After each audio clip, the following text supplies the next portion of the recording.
नमस्कार, आप देख रहे हैं इंडिया की दहाड़ और मैं हूं आपके साथ शिवम करण। तो आज हम मौजूद हैं 2021 के क्विज को लेकर। मनोज शर्मा एडवोकेट हैं जो हमारे यहीं पर पानीपत में। तो आइए जानते हैं कि क्या 2021 की घटना थी।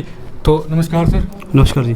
क्या घटना थी जो आप 2021 के बारे में बता रहे हैं? 2021 का दिन था, जो होली का दिन था। त्यौहार, सभी लोग त्यौहार मना रहे थे। उस समय की बात है। तो किला क्षेत्र के बीच में अंतर्गत मामला है। तो FI नंबर 238 2021 अंडर सेक्शन 302, 307, 323, 334 और 25 IPC का मामला है। तो मैं आपको बता दूं, तो दो दोस्त अपने दोस्त के घर होली खेलने गए थे। वहाँ से होली खेलने के बाद वापस आ रहे थे और आते हुए उनका ही दोस्त उनको छोड़ने के लिए, घर छोड़ने के लिए आ रहा था। तो रास्ते में दो नौजवान लड़के एक लाल रंग की बाइक पर सामने से आ रहे थे। उनकी बाइक का टकराव आपस में हो गया, मामूली सा हो गया था। उस टकराव की वजह से वो मतलब हंगामा हो गया, वहाँ पर तू तड़ाक होगी, गाली गलौच होगी। तो सर, जो आप टकराव बता रहे हैं वो टकराव ज़्यादा भयंकर था या छोटा सा ही टकराव था? मामूली से टकराव था। अच्छा, मामूली सा टकराव। मामूली से टकराव का। तो छोटी सी टकराव की वजह से तो तू तड़ाक होगी, गाली गलौच हुई। तो इतने में एक लड़के ने बोला, आरोपी ने बोला कि सिद्धार्थ चक्कू निकाल के मारो। तो उसने अपनी जेब में से एक चक्कू बटन वाला निकाला और बटन वाला चक्कू ऐसा था कि 4 इंच चौड़ा, तो एक फुट चौड़ा। तो उस चक्कू के वजह से उसने पेट में जोर से सिद्धार्थ के मारा और मारने के बाद तो वो तो घायल मौके पर पवन हो गया था। और सिद्धार्थ से बचाव करने के लिए पवन का उसके दोस्त मुकेश और राजवीर जैसे बीच में आए। तो सिद्धार्थ ने मुकेश के भी कंधे से लेके झांग तक 2-3 बार चक्कू के वार किए, जो दोनों खून से लथपथ हो गए और गंभीर रूप से घायल हो गए। और भीड़ इकट्ठी हो गई थी और भीड़ इकट्ठी होने के बाद दोनों सिद्धार्थ और अजय मौके से वहाँ से फरार हो गए थे। फरार होने के बाद जो इनका एक और दोस्त था उसने उनके घर वालों को सूचना दी है, पवन और मुकेश के, और वहाँ से उनको हॉस्पिटल, पुलिस को सूचना दी।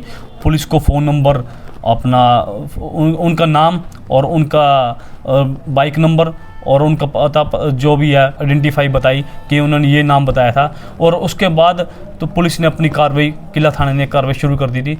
और जैसे उसको घायलों को हॉस्पिटल में लेके गए तो डॉक्टरों ने पवन को मृत घोषित कर दिया था। और मुकेश को रोहतक रेफर के लिए रवाना कर दिया था, पर किंतु उन्होंने प्राइवेट हॉस्पिटल में अपना इलाज करवा दिया था।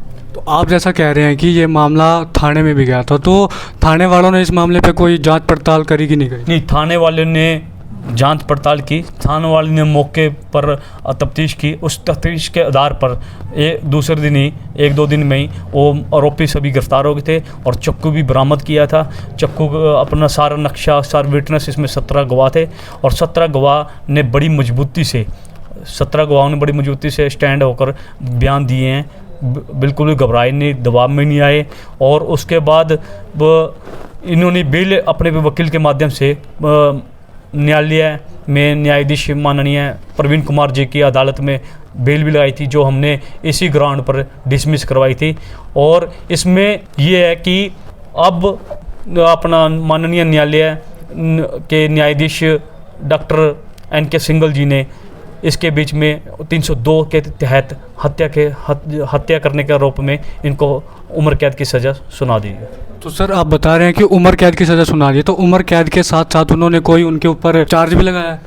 उम्र कैद के साथ उन्होंने सज़ा दी है और सज़ा देने के दोनों को उम्र कैद की सज़ा दी है। बल्कि दूसरे के वकील ने कहा था कि 307 बनती है, 307 में हमारी को सज़ा मिलनी चाहिए। 307 से उनसे बरी कर दिया है, क्योंकि अजय के कहने पर और अजय के ललकारने पर सिद्धार्थ चक्कू निकाल, तभी सिद्धार्थ ने चक्कू मारा था। तो अजय भी उसी हत्या की धारा उसके ऊपर भी जोड़कर उसको भी उम्र कैद दे दी है, क्योंकि सिद्धार्थ ने तो चक्कू मारा था, अजय के कहने पर मारा था। इसमें मतलब जज साहब ने को हमने ये बताया और उन्होंने भी अच्छे से समझा कि हाँ, कि ललकारने पर और शय देने के कारण चक्कू मारा गया है। अगर शय ना देता, अगर ललकारता ना, तो लड़ाई झगड़ा वैसे हो जाते।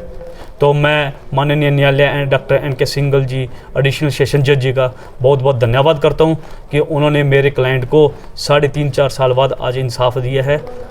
तो मतलब हमारे को पूर्ण रूप से पहले भी विश्वास था कि न्यायालय एक मंदिर है, यहाँ से हमारे को न्याय जरूर मिलेगा। तो आप देख सकते हैं कि किस प्रकार से एक दोस्त के कहने पर दूसरे दोस्त ने दो बंदों को चाकू मार दिया, जिसमें कि एक को हॉस्पिटल वालों ने मृत घोषित कर दिया है और वहीं पर इसी कड़ी में देखा जाए तो दूसरे व्यक्ति की जो कंधा है, कंधे से लेकर पेट तक चाकू से उस पर वार किया गया। तो इसी कड़ी में मैं आपके साथ शिवम कर्ण, इंडिया की दहाड़ के लिए। जय हिंद, जय भारत।